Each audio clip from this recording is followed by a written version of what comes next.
Imagine एक ऐसा reason जहां लोग पाकिस्तान के झंडे के नीचे खड़े होते हैं, लेकिन वही लोग आज सड़कों पर पाकिस्तान के खिलाफ उतर आए हैं। रोड वहां पे जल रही है, सिक्योरिटी फोर्सेस जो है डिप्लॉय करी जा चुकी है, इलेक्शन बाइकॉट की बात हो रही है और दुनिया धीरे धीरे इस क्राइसिस को वॉच कर रही है। लेकिन जो सबसे बड़ा सवाल होता है, क्या ये सिर्फ महंगाई का प्रोटेस्ट है?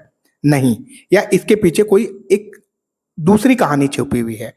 और सबसे शॉकिंग बात, जो पाकिस्तान का ये मूवमेंट है, ये इतना डेंजरस क्यों होता जा रहा है और ये माना क्यों जा रहा है as per the political expert के नजरिए से। तो आज हम वीडियो में लेयर बाय लेयर इस चीज को हम समझने की कोशिश करेंगे, डिकोड भी करेंगे। देखो, होता क्या है कि हर रिवॉल्यूशन एक गन से शुरू नहीं होता है। कई बार कोई भी रिवॉल्यूशन एक छोटी चीजों से शुरू होता है। यहाँ पर वो रिवॉल्यूशन शुरू हो रहा है इलेक्ट्रिसिटी बिल से। हुआ क्या कि 2026 में जो पाक ऑक्युपाइड कश्मीर है, जिसमें जो इंडिया का ट्रेडिशनल पार्ट है, इंटीग्रल पार्ट है वो हमारा, जिसे पाकिस्तान ने इलीगली कब्जा किया हुआ है हमारे ऊपर। तो वहां पे क्या हुआ था कि जो वो फैमिली जो वहां पे रिसाइड कर रही है, रह रही हैं, उन फैमिलीज को जो इलेक्ट्रिसिटी बिल मिले, वो इलेक्ट्रिसिटी बिल अनयूजुअली क्या हुआ है, हाई मिले। मतलब जितना आना चाहिए था उससे 10 गुना या 20 गुना उनके इलेक्ट्रिसिटी बिल को जो है, जब वो अपने बिल को चेक किए तो उनके वहां पे दाम जो है एक्स्ट्रा 20 से 30 गुना जो है बढ़ा हुआ मिला। अब उसके बाद क्या हुआ कि जो आटे के प्राइस वो ऑलरेडी बहुत महंगे मोड में है, वो भी बढ़ने लगे। फ्यूल महंगा हो गया। डेली लाइफ ऑलमोस्ट भाई इम्पॉसिबल सी लगने लगी। भाई एक सर्वाइवल के लिए जो चीजें चाहिए होती है, अगर वो वही चीजें यहाँ पे महंगी हो जाए तो एक कॉमन इंसान के लिए सबसे बड़ा प्रॉब्लम्स हो जाएगा कि वो अपने डेली लाइफ की इन चीजों को कैसे मैनेज करेगा। पर इन लोगों को इस चीज के लिए फर्क नहीं पड़ रहा था।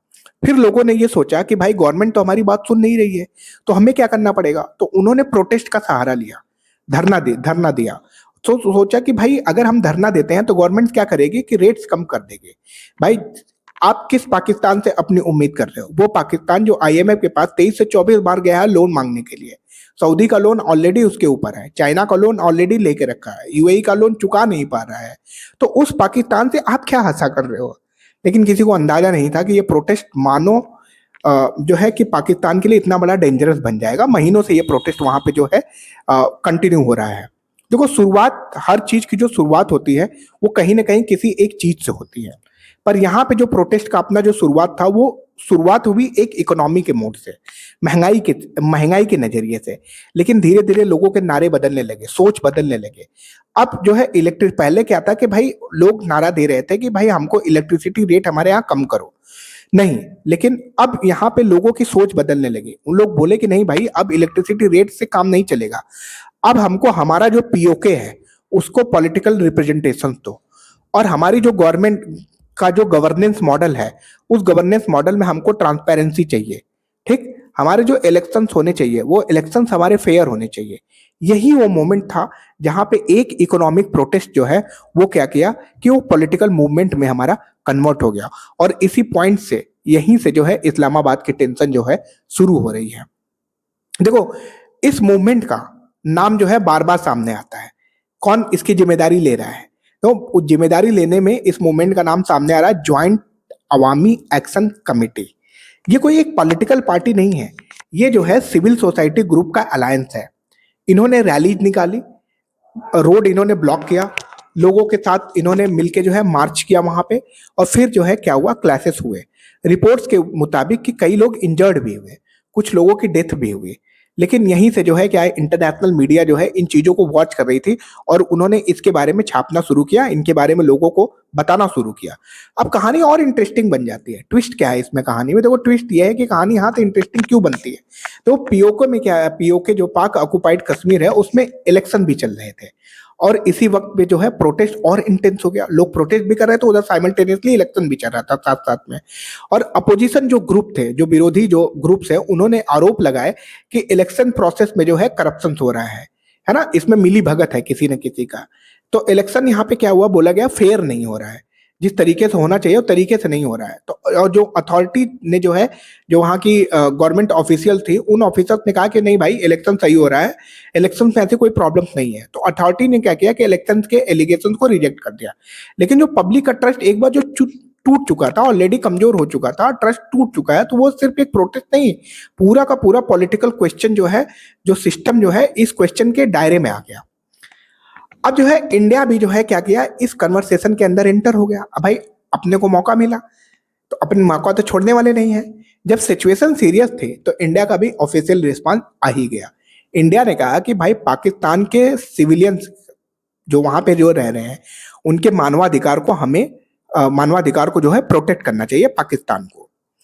और साथ ही इंडिया ने अपना ट्रेडिशनल स्टैंड पॉइंट जो है, ट्रेडिशनल जो स्टैंड है उसको उन्होंने रिपीट किया। क्या उन्होंने रिपीट किया? उन्होंने बोला भाई PoK is the integral part of India, कि भाई पीओके जो है भारत का अखंड पार्ट है, जो है अखंड हमारा जो है अंग, अटूट अंग है, हमारा इंटीग्रल पार्ट है। तो पाकिस्तान भाई बौखला गया इस पे।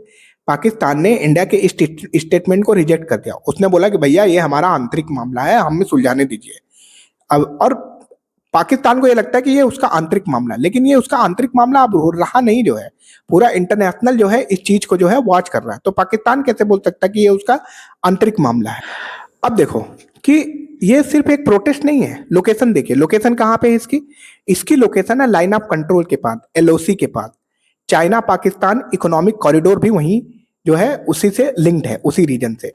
और जो है इंडिया पाकिस्तान ऑलरेडी जो है, मतलब जो हमारा जो रिलेशन है वो ऑलरेडी एक सेंसिटिव मोड पे है।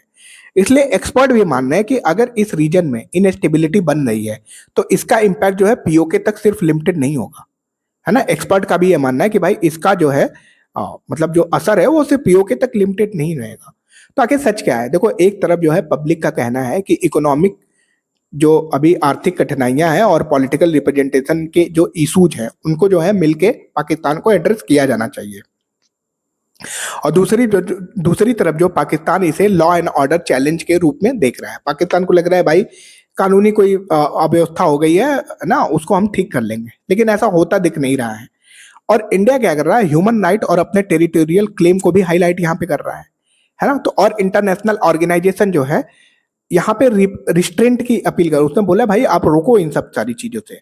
लेकिन एक बात क्लियर है कि जो पीओके जो है पाक ऑक्युपाइड कश्मीर, उनकी सड़कों पर जो शुरू हुआ था वो सिर्फ इन्फ्लेशन का प्रोटेस्ट नहीं रहा।